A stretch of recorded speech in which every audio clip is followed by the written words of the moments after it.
I travel a lot on different adventure motorcycles, and here is my BMW S1000XR review. People often say that XRs are upright sports bikes, and I would agree. I'm not a big fan of BMWs, and in my opinion, their iconic R1250 GS is by far not the best adventure. Meanwhile, there are some BMWs that I appreciate, and the S1000 lineup are amazing motorcycles, and I do admit that. I'll say more, the BMW S1000XR is my favorite leader crossover. But in spite of that, I never thought of owning one. XRs are not everyone's best motorcycle, it's closer to no one's best. You should fit it in with your lifestyle and tempo to forget its cons. The main goal of this video is to explain to those who don't consider the XR and are looking for something more conventional that the XR might be a good choice, or at least to take it for a test ride. Forward, although today's video is featuring scenics from 4 countries, the most beautiful ones were filmed in the Netherlands. Holland is the best country to rent a bicycle and just ride around, but the country is not that good of a choice to ride a motorcycle. First, there is a greater priority to pedestrians and cyclists. All the best roads are given to cyclists, and motorcycles are not allowed there. Netherlands' motorcycle thievery rate is sky high for Europe. Their roads are slow and narrow, and even their highways have a speed limit of 100 km per hour from mornings to evenings. And at the same time, in neighboring Germany, the same highways can be ridden for over 300 km per hour. But there are some unique roads in Holland, like they were made to be ridden by motorcycles. Initially, they appeared along major rivers as protection from floods, which are a problem in Holland. Most dikes have smooth, fully visible turns, which are pleasant for sport touring motorcycles, if you're not afraid of speed limits. But for the legal 60, they're fine as well. Why is it so unique? Because it usually doesn't come to someone's mind to construct a winding road on a plain. They make sense on mountains or forests. Both have limited visibility and bigger risks. On a dike, you can see a kilometer ahead, so you have a minimal risk of hitting a deer, or there are tractors passing each other right after the corner. Just relax. So, what's so special about the XR? Why do I like it so much? The main thing is its perfect engine. The entire motorcycle was designed around it. If I choose a middleweight bike, I would take a 2 or 3 cylinder one. But for over 1000 cc's motorcycles, my choice is 4 cylinders.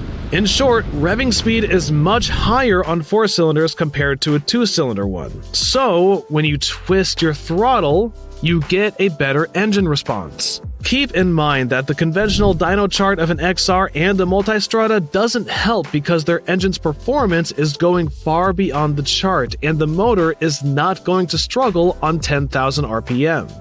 So when you hold a huge operation range in your hand and the revs go high immediately compared to a 2-cylinder motorcycle, you can just play with it. And it feels like using a touchscreen with an instant and accurate response, or having an old car navigation screen. Or like the difference between using a laser mouse and a ball one. Both mice will reach the corner of the screen at the same time, but it's all about instant response and accuracy. It makes you want to turn on the engine more and more because you get the delight from the very acceleration.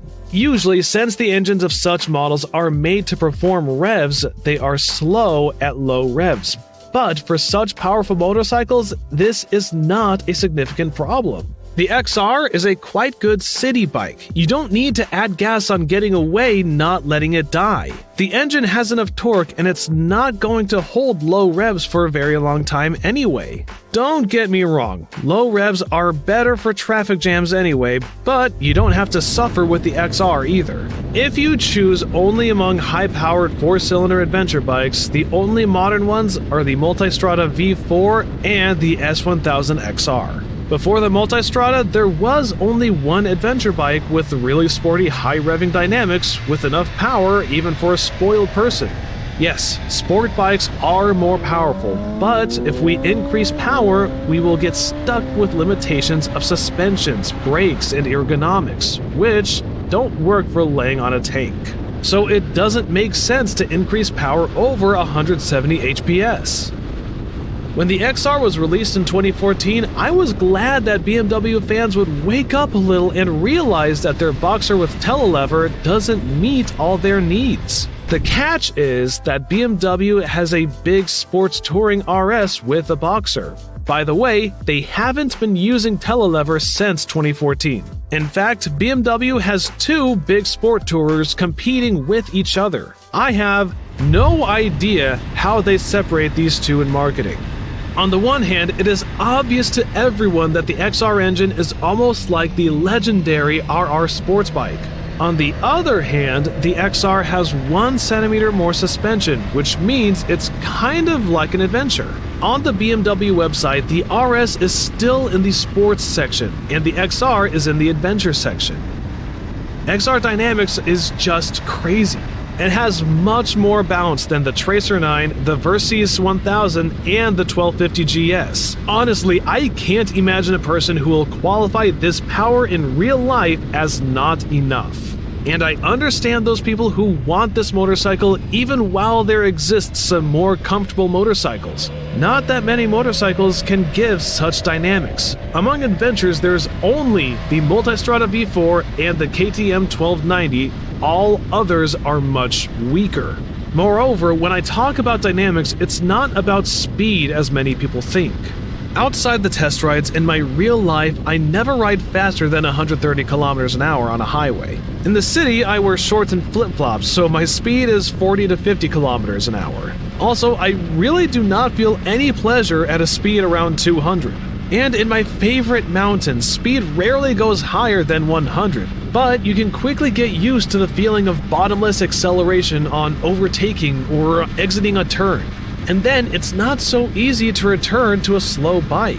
Even at speeds below 100, although nobody can resist keeping the XR from constant overspeeding, this is a very provocative bike, like sports bikes. A huge con to the first-gen XR engine was its buzzing. The vibrations are always present, but they're especially unpleasant from 5,000 RPM. While 5,000 is the very minimum, it makes 110 kilometers an hour the 6th gear. Just imagine you always want to scratch your hands, but if it's a short trip or in the city, it's not so bad.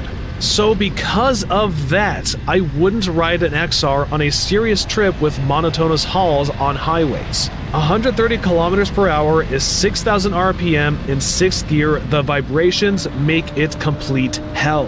Moreover, itching is everywhere. The handlebar, the footrest, the seat. If the rider always goes balls to the wall and often sees the number 200, for him it's not a big difference. At such speeds, even on a good road, there are many comfort issues, and almost every motorcycle will have the vibration problem. Other competitors at such speeds are not much better, with the exception of a wholly Multistrada V4. Sometimes on my travels, I meet a Pole riding a sports bike without license plates in the North Cape, or an Indian on a naked bike in the Himalayas. For such people, an XR is perfect even for a trip around the world.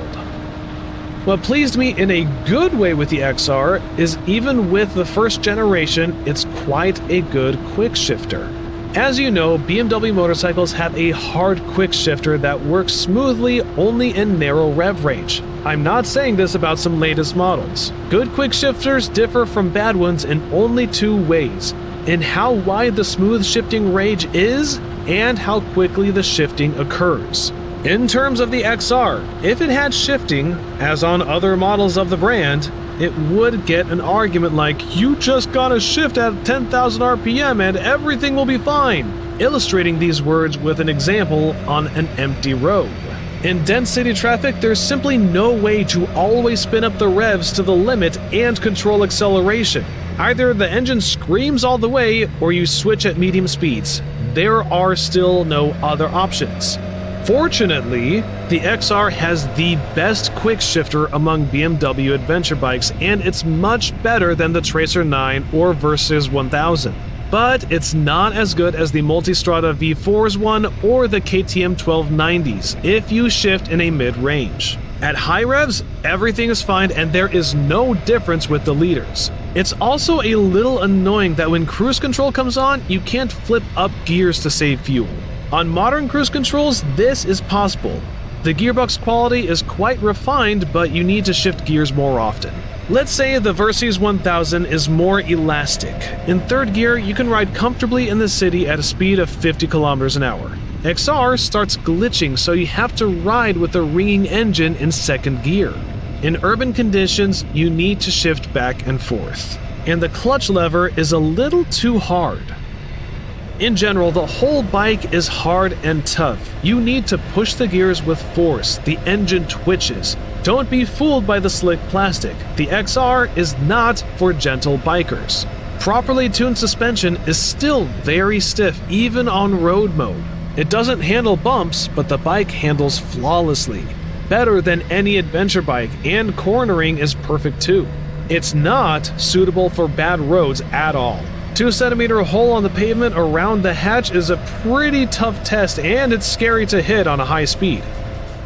New class of 170mm tires for heavy adventure motorcycles appeared in large quantities just 7 years ago. Before that, they rode on conventional 150mm rubber, as you can see on the table.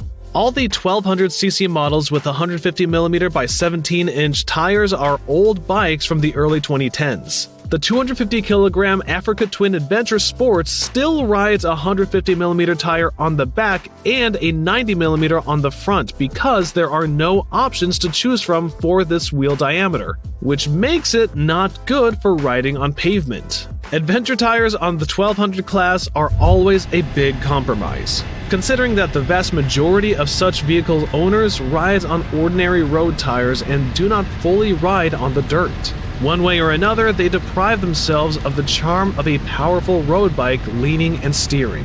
Having 190mm tires, the XR consciously refuses any off-road hints, but achieves an uncompromising sports bike handling. And one more non-obvious important factor. The choice for your particular riding style from 190mm rubber is much wider than for typical adventure bikes. Actually, I speak about the Multistrada 1200 and 1260 only. There are no other adventure bikes with such tires from the factory. Interestingly, the stock Multistrada V4 began flirting with off-roading and refused the sport tires for its 19-inch wheel. Despite the fact that the V4 suspension feels stiffer than its predecessors, the 1260 is still better in corners due to the sporty geometry of its wheel and tires. You really feel it while riding.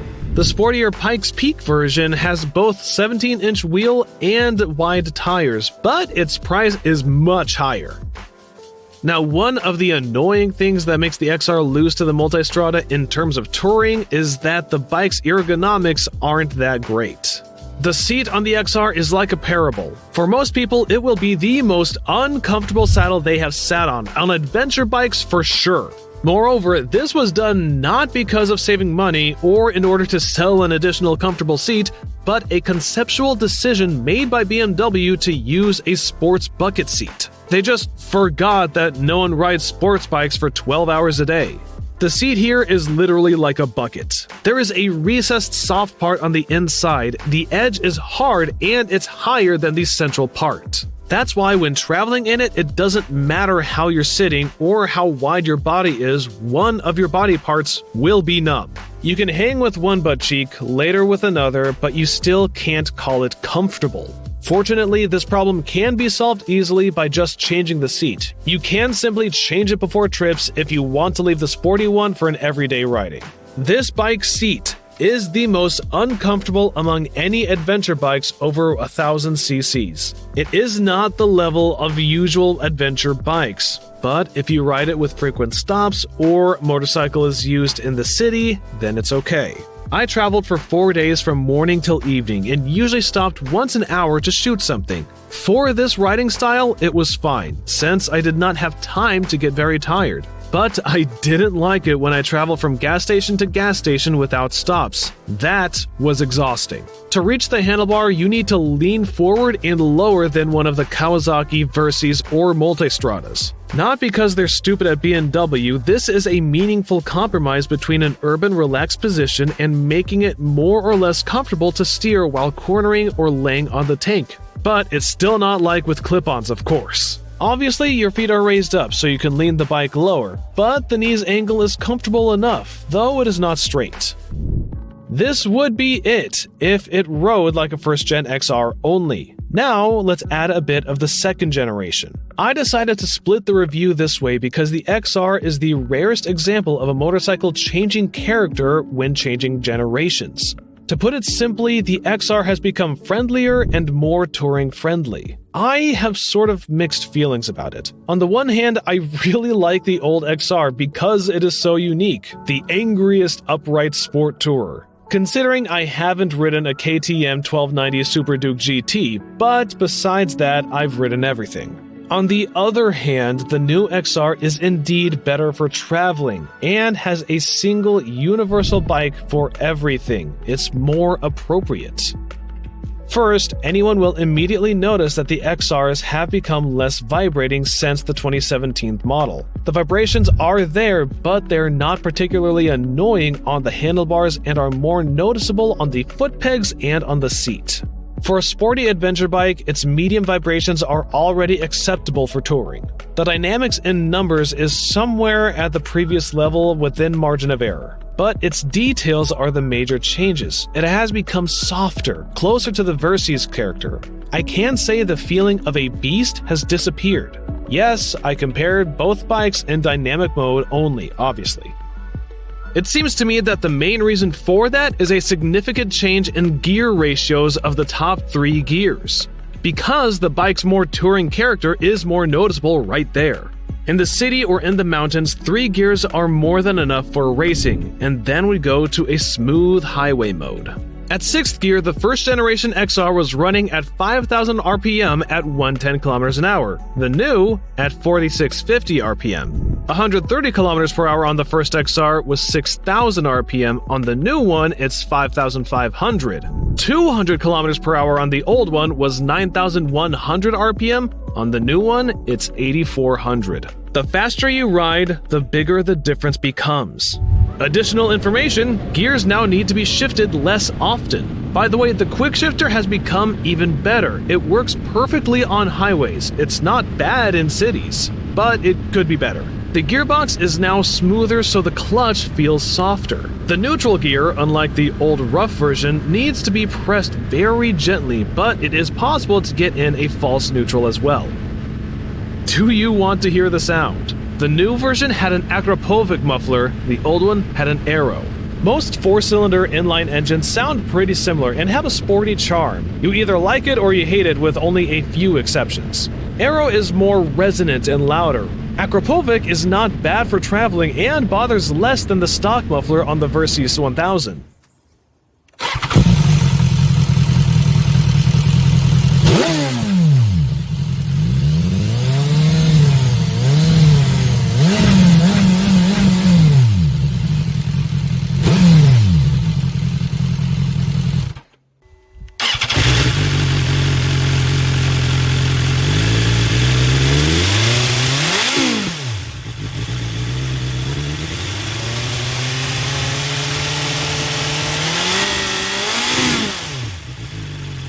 The fuel consumption of the engine is quite impressive, which is to be expected from a 4-cylinder engine. And keep in mind that the recommended gas for the XR is premium, and it is not that common. The declared consumption for both generations was a half liter more, but I got 6.5 liters per 100 kilometers on average on both motorcycles riding in an ordinary, relaxed mode, and 10 to 12 liters per 100 kilometers on autobahns where I was riding just as it goes. I wouldn't say I only drove 240 kilometers an hour all the time. Such empty places on the German autobahns are not so common. The average speed is somewhere around 170 to 180, not higher.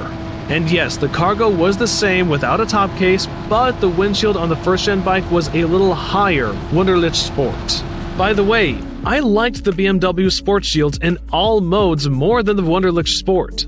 Firstly, when you ride over 230 km per hour in the Wunderlich, even in its lower position, all the incredible motorcycle stability disappears due to the wind flow. And with the original sporty one on the new version, the motorcycle is very stable. It does not even move at over 250 kilometers. Usually adventure bikes start floating sideways already at 180 kilometers, which is not that pleasant to ride. The XR is so aerodynamic that you can ride 240 kilometers for as long as you wish, and on a highway it will stand like a train without any feeling of extreme riding style.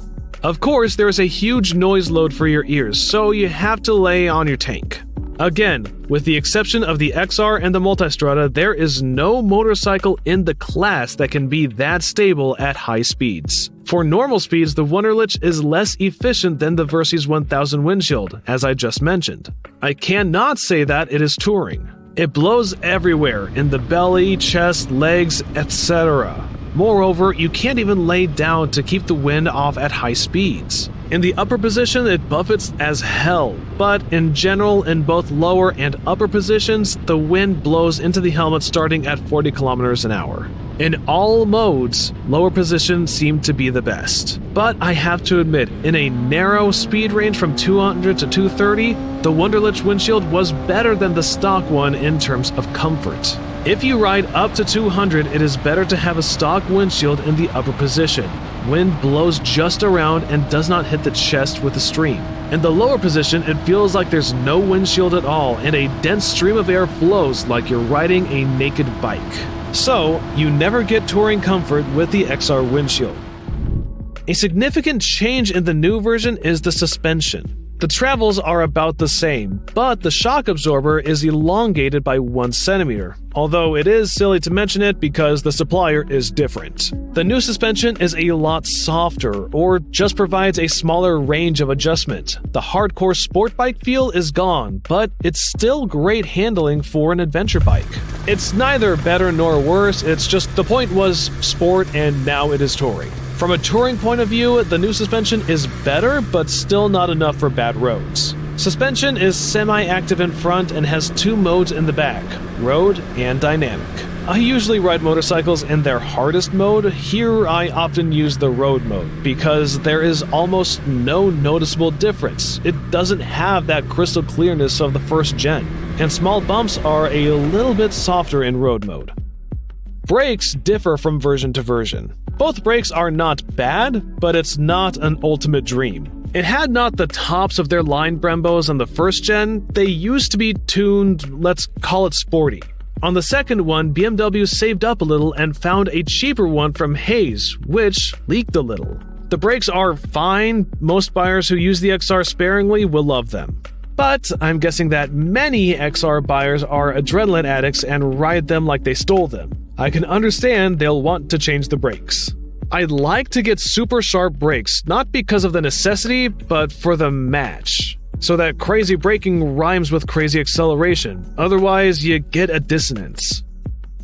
I can't imagine how much effort it took to achieve such a result, to make the most uncomfortable seat on a touring bike even less comfortable. It was such a tough task, but they did it. In this new version, you roll into one position while the side edges of your bucket seat hurt your buttocks or your thighs. I made stops to stretch very often. The rest of the time, I just suffered. And instead of enjoying the handling and the engine, I spent time waiting for that minute where I can finally take a break. Even some dirt bikes with narrow as rail seats are more comfortable to sit on. It seems like they've decided to make the motorcycle more touring. Why not replace the sports seat with a normal one? Otherwise, in terms of ergonomics, it's a typical BMW. It has its annoying control wheel that gets in your way when you try to use the turn switch while the clutch is disengaged. It has an auto turn-off signal, but it doesn't always work appropriately. Everything else is convenient. If we talk about the second generation, here we have a BMW Classic TFT display. The display is excellent. It doesn't glare, it has a matte finish, it's stylish, but as before, you can't watch fuel consumption and fuel level or something else on screen at the same time. only one parameter. And you also have to scroll through a bunch of unnecessary ones, such as 2 road timers and 2 lunge timers. Do you know anyone who knows anyone who has ever used these timers? The only difference with conventional adventure bikes is that on the 900XR and the 1000XR screens, you can get an additional sports mode that contains your leaning indicators. It's funny, you know, but the Versys has it too, and I would say that it is convenient there. Summary. In general, I cannot fully evaluate these motorcycles. Their owners just have different metals. I can ride 200 kilometers per hour too, but I'm not sure it's appropriate anywhere, even on the Autobahn or empty Spanish highways that are designed to be driven at 200 kilometers an hour. I don't get any emotions from this. To be honest, it's boring, loud, and there are no comfortable earplugs to fully save your ears at that speed. Moreover, you understand that no one sees you. And what's more important, in many countries, you can lose your driving license or be sent to jail for riding that fast. For riding on a track, it makes more sense to have a dedicated sport bike on purely sport tires without all the superfluous stuff. The XR will not replace a sports bike anyway. We're grown men. I'm not trying to teach you. It's just not my vehicle. I make my reviews from a touring perspective. Also, high speed makes your journey boring. Yes, you took it. You passed everyone, but what did you see except highways, which are the same in Europe as they are in Asia? This bike is not made for touring. It's an all-purpose city bike that is also able to take some country roads or an occasional 1,000-kilometer trip. However, for someone, this counts as a journey. If you do not know what to choose, a sport bike or a real adventure bike, the XR is the perfect choice because it's the closest thing to a 1000cc sports bike than anything I've ridden. Let's move on to a comparison section to understand properly how the XR differs from other spikes. The ranking is based on YouTube statistics. Motorcyclists also compared it with the KTM Super Duke, but I haven't ridden it yet. And they also compare it with sports bikes, but apparently these guys don't understand the difference in types at all, but still want a 1000cc sports bike right away. I'm not going to spend time explaining why the XR is different from sports bikes with clip-ons. BMW S1000XR versus Ducati Multistrada V4. This is indeed the most popular comparison request, for once not with an R1250 GS. The main problem with the XR is the existence of the Multistrada V4. There are plenty of powerful competitors who have upright seating positions, but the whole point is 4 cylinders. Even the Multistrada 1200 and 1260 with 2-cylinder engines was different. Some prefer 2 cylinders, others like 4. It's just a matter of taste. And the 4-cylinder Multistrada is close to the 1000 sports bikes, and its performance is similar to the XR's ones. So it does make a sense to compare these two motorcycles. We can say that the XR leans better, and that is true, but for most people it's not a big deal, because where should they feel the difference? And after releasing a Pikes Peak version, the XR just lost its advantage. The Multistrada easily takes all the features of the XR and is still one of the most comfortable motorcycles ever made. Plus, with the Ducati, you immediately get excellent brakes, a windshield, a seat, and so on. But even a basic XR has something that basic Multistrada doesn't. But as baseline, I'm talking about motorcycles with added options and extras because I still have never seen a basic Multistrada V4. If we speak about touring, the Multistrada is so much better when you ride bad pavement, so there is nothing even to compare to, while it has the same performance. It really is that close. The Multi just has a smoother acceleration. So here, the price appears. If it doesn't matter, it's obvious the Multistrada is better. If we compare basic versions, XR starts at 18,000 euros, Multistrada from 19,500 euros. It's an average price from dealerships in Spain, France, and Germany. If we consider some similar options, an XR with the same options as a V4S, will cost 21,000 euros, while a Ducati is 22,800. In fact, the difference is from 10 to 15%, while the Ducati's equipment is immediately better. It has much better brakes, complete navigation that has a map, more comfortable seat, great mirrors, and so on. BMW has a 5-year warranty, Ducati has 4, it's not a huge difference. The price of Pikes Peak is 28,500 euros. It is much higher, but you're paying for equipment from a different level. If XR is brought to the same level, it won't be cheaper. But if we consider a used motorcycle, the XR is a good purchase. Firstly, if you are considering a motorcycle just for city rides and short trips, you can safely take the more brutal first-generation one with its sporty handling. At least you'll have an unforgettable experience. In Europe, for 10,000 euros, you can easily get a 2016 motorcycle with low mileage. For 12,000 euros, you can buy a motorcycle from 2018-2019 with a warranty and a new engine.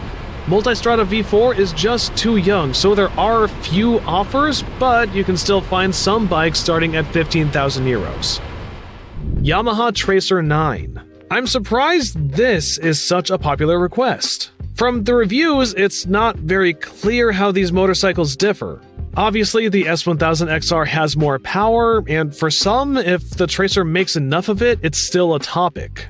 For some people, it will not be good enough. It depends on what you're used to. I rode both the old and the new Tracer. It just so happened that I took a brand new Tracer 9 GT for a test ride the morning after returning the two XRs, and I was not bored by the fact of the Tracer's less power.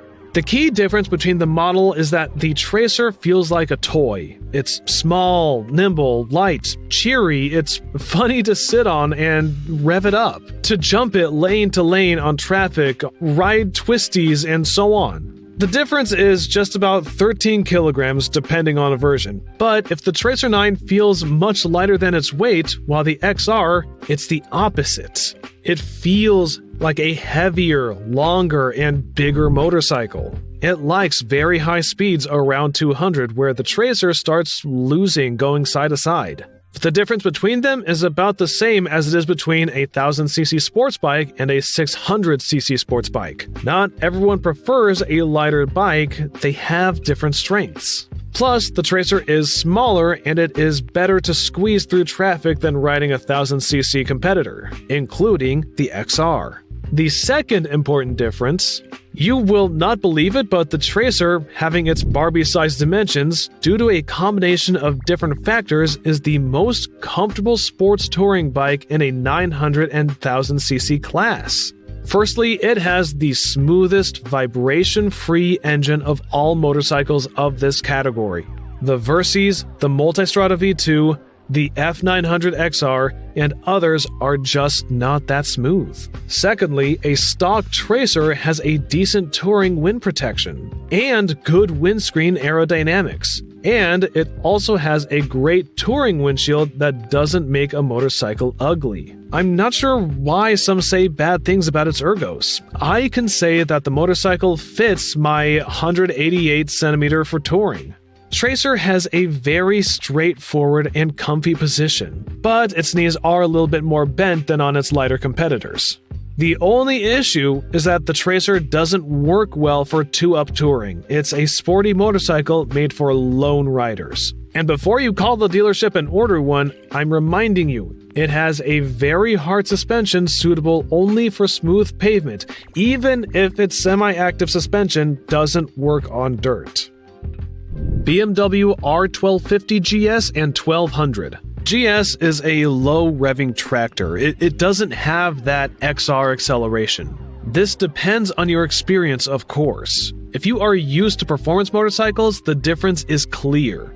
But it's not only about the big engines, the bike's geometry, its suspension, its wheels, etc. All together just don't give you that sporty feeling that you can get from an XR. Of course, the GS is comfier. With better wind protection, it's better on bumpy roads, and it's a better tourer. And it works for any 1200cc adventure bikes. So if you cannot choose between a 1250 GS and an S1000XR, just take a Multistrada V4. It's the best combo of these two types.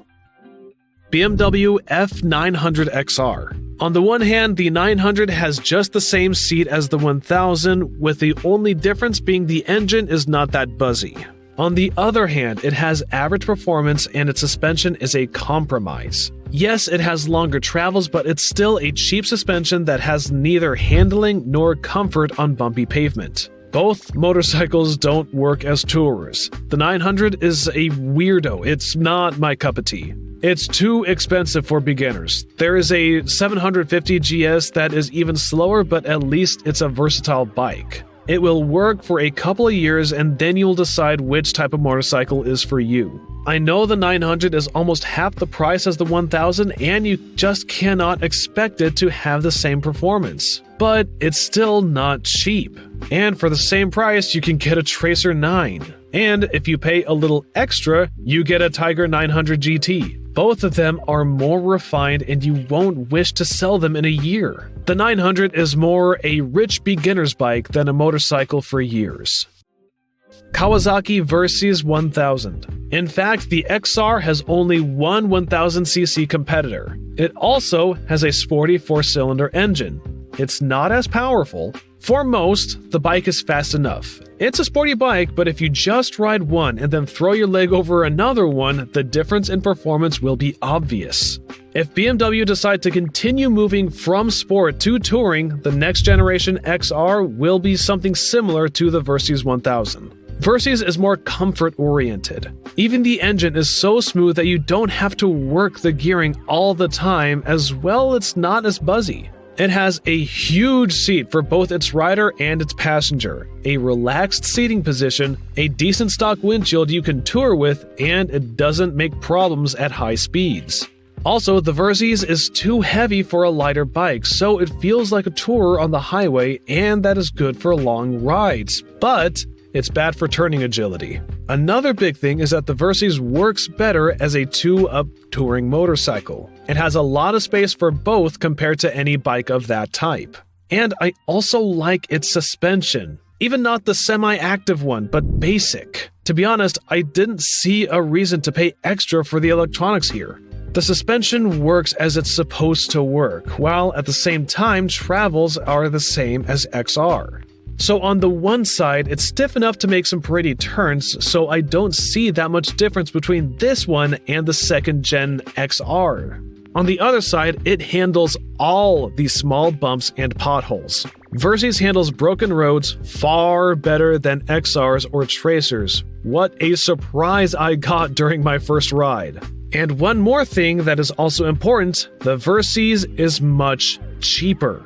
The stock one costs a little more than 12,000 euros. I think the stock version plus a few extras is the best choice, but if you have a bigger pocket, that S version with the extra options for 15,000 is your choice. If you take two similar modded bikes, the Versys will be from 5 and up to 8,000 cheaper than the XR. However, I wouldn't chase an SE version. The semi-active suspension is just not much for a Versys. It doesn't provide any significant value. Moreover, Versys has been produced for a very long time, and its older generations were good as well.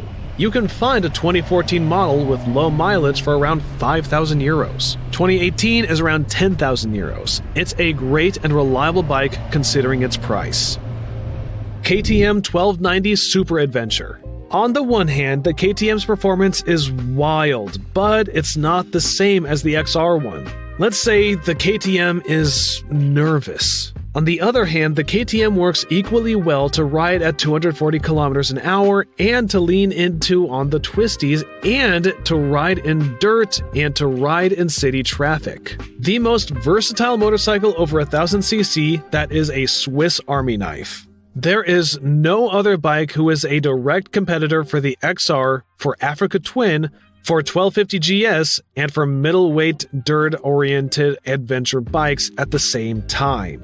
And the KTM is more comfy compared to the XR, and it's even good at touring. But even the KTM lacks for that sports bike that only 4-cylinder 17-inch wheels feels. If someone cannot choose between an adventure bike or maybe a sports bike, the KTM is not an option. It has the same price as the XR, but it makes an impression of a more luxury motorcycle with expensive components. Even a stock basic KTM 1290 has very rich specs despite the same price. If we compare a used market, you can find a 2016 1190 for about 9,000 euros, while a 2018 will be around 12. The only problem with it is that people often buy the KTM to ride off-road only, unlike other bikes. So it might happen that it was used on dirt only, so you should pay attention to when you're buying it.